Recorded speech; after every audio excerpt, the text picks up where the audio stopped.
Hello friends लोग, मैं हूं आपका दोस्त मोंटी और आप देख रहे हैं मेरा चैनल मांगा एक्सप्लेनेशन। तो जो लोग मेरे चैनल पे नए हैं वो मेरे चैनल को सब्सक्राइब कर दें और वीडियो को एक लाइक कर दें और मेरे सेकंड चैनल को भी सब्सक्राइब कर देना।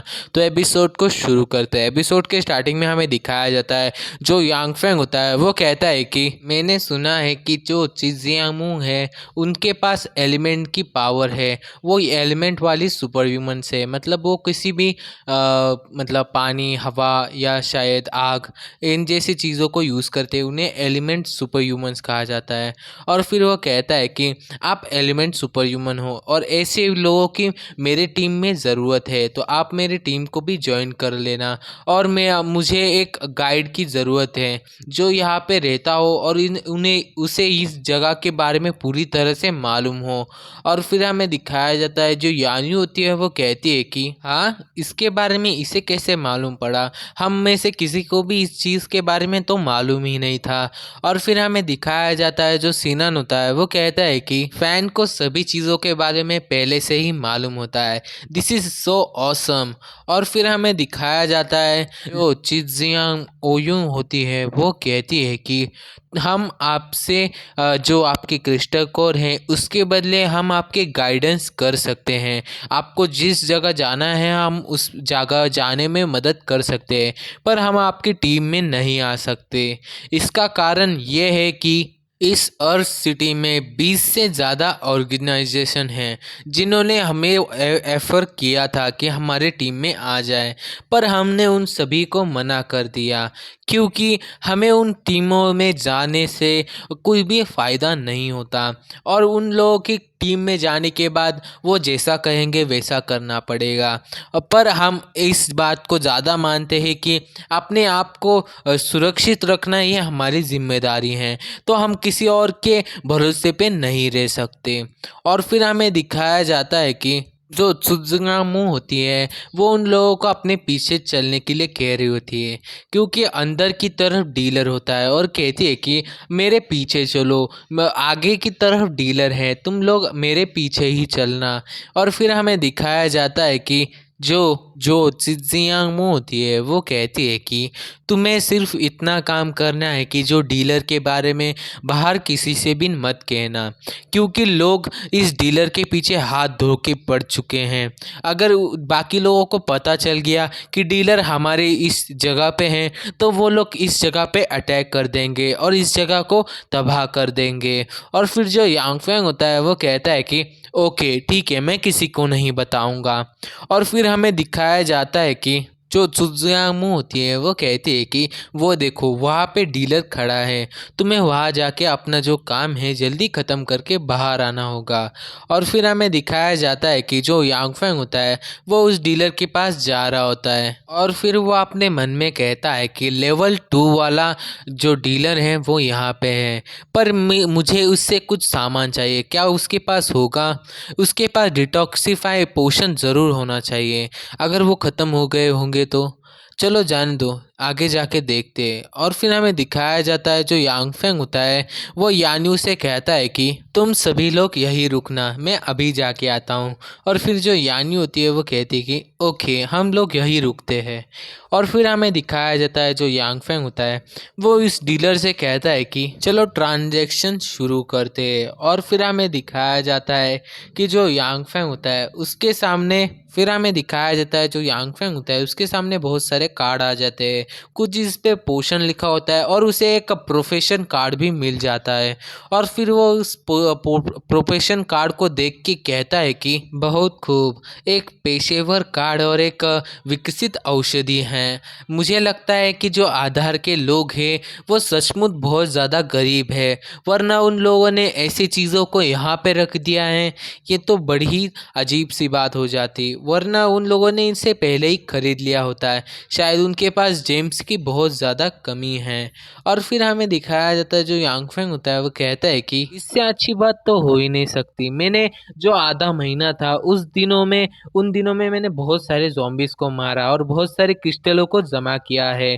अब उन चीज़ों का मुझे बहुत ज़्यादा यूज़फुल होने वाला है। और यहाँ पे एलवी आत्मा कार्ड भी है। और फिर हमें दिखाया जाता है जो यांग फेंग होता है वो कहता है कि वास्तव में जो डिटॉक्सिफाई पोषण कार्ड है वो सचमुच जो लोगों को प्यूरिफाई कर सकता है, इस सब के बारे में मुझे पता लगाना होगा।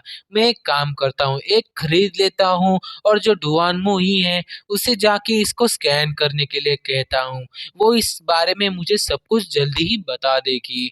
और फिर हमें दिखाया जाता है कि जो यांग फेंग होता है वो उन सभी सामानों को खरीदते हुए अपने मन में कहता है कि मेरे पास एक प्रोफेशनल कार्ड है और उन दोनों बहनें का फ्यूचर भी मेरे हाथों में है। अगर उन लोगों ने मुझसे अपनी टीम में आने से मना कर दिया, वो लोग मेरी टीम पे नहीं आने लगे, तो फिर मैं जो प्रोफेशनल कार्ड है वो मैं शीशी को दे दूंगा और उसे कहूँगा कि इसे यूज़ करे। मैं इन लोगों के लिए ऐसा भी क्यों करूँगा कि उन लोगों को ये प्रोफेशनल कार्ड मैं ऐसे ही नहीं दे सकता। और फिर वो कहता है कि मैं एक क्रूर नहीं हो रहा हूँ, प्रोफेशनल कार्ड मैं इसलिए शीशी को दे रहा हूँ क्योंकि अपोक्लिप्स के वक्त कोई भी किसी का सगा नहीं है, सब लोग अपने बारे में ही सोचते हैं। तो मुझे अपोक्लिप्स के वक्त अपने आप को सुरक्षित रखने के लिए कुछ ना कुछ तो करना ही होगा।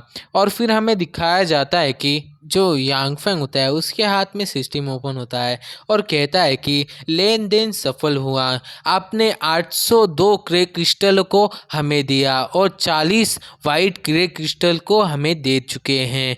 आपके पास अभी बाकी सिर्फ 621 ग्रे क्रिस्टल और 2 वाइट क्रिस्टल बचे हुए हैं। और फिर जो यांग फेंग होता है वो कहता है कि ग्रे क्रिस्टल जल्दी ही ख़त्म होने वाले हैं, मुझे क्रिस्टल को जल्दी ही जमा करना होगा। और फिर हमें दिखाया जाता है कि जो यांग फेंग होता है वो कहता है कि अभी तो मेरे पास बहुत कम सामान है पर मुझे जल्दी ही बहुत सारा सामान मिल जाएगा। और फिर वो कहता है कि जीव है वो, तुम रेडी रहना, मैं सिर्फ आ ही रहा हूँ, मैं उस जगह पे पहुँचने वाला हूँ और फिर मैं तुम्हें मार दूँगा। और फिर हमें दिखाया जाता है कि जो यांग फेंग होता है, जो डीलर होता है वो यांग फेंग से कहता है कि लेन देन पूरा हुआ, अब आप बाहर जा सकते हैं।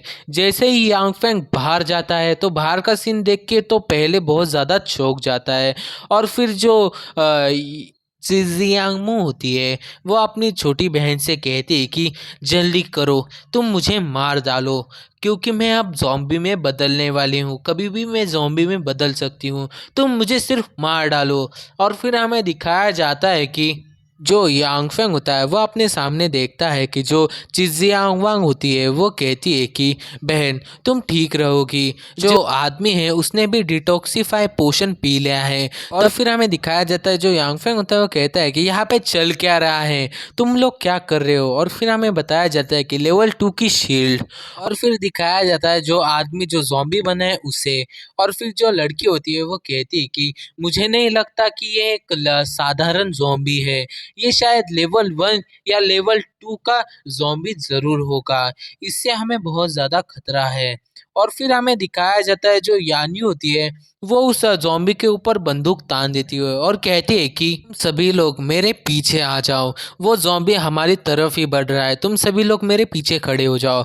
और फिर हमें दिखाया जाता है जो यानी होती है वो उस जो ज़ॉम्बी होता है उस पे गोलियां चलाने लगती है और कहती है कि तुम बुलेट्स को ही ढूंढ रहे थे ना, ये लो, और धाड़ धाड़ धाड़ उस पे गोलियां चला रही होती है। पर जो ज़ॉम्बी होता है उस पे कुछ खास फर्क नहीं पड़ रहा होता है। और फिर हमें दिखाया जाता है जो ज़ॉम्बी होता है वो अपने आप को उस यानी से बचा के जो 2 लड़कियां होती है उनकी तरफ जाने लगता है। और फिर जो यानी होती है वो कहती है कि ओ नहीं, इसने अपना लक्ष्य चेंज कर लिया, ये उन दोनों बहनों पे अटैक करने के लिए जा रहा है। और फिर हमें दिखाया जाता है कि जो 2 बहनें होती है वो आपस में ही बातें कर रही होती है पर जो ज़ॉम्बी होता है वो उन पे हमला करने के लिए बढ़ रहा होता है। और फिर हमें दिखाया जाता है कि जो किंगजू होती है वह कहती है कि रुक जाओ, मैं उन लोगों को बचाने के लिए जा रही हूँ। और फिर हमें दिखाया जाता है जो किंगजू होती है वो अपने मैजिक को यूज़ करती है, टेलीपोर्टेशन मैजिक। और इसी पॉइंट पे हमारा ये वाला एपिसोड ख़त्म होता है। तो एपिसोड कैसा लगा कमेंट करके ज़रूर बताना, और चैनल पे नए हो तो चैनल को सब्सक्राइब और वीडियो को लाइक और शेयर ज़रूर करना। तो मिलते हैं अगले एपिसोड में, बाय।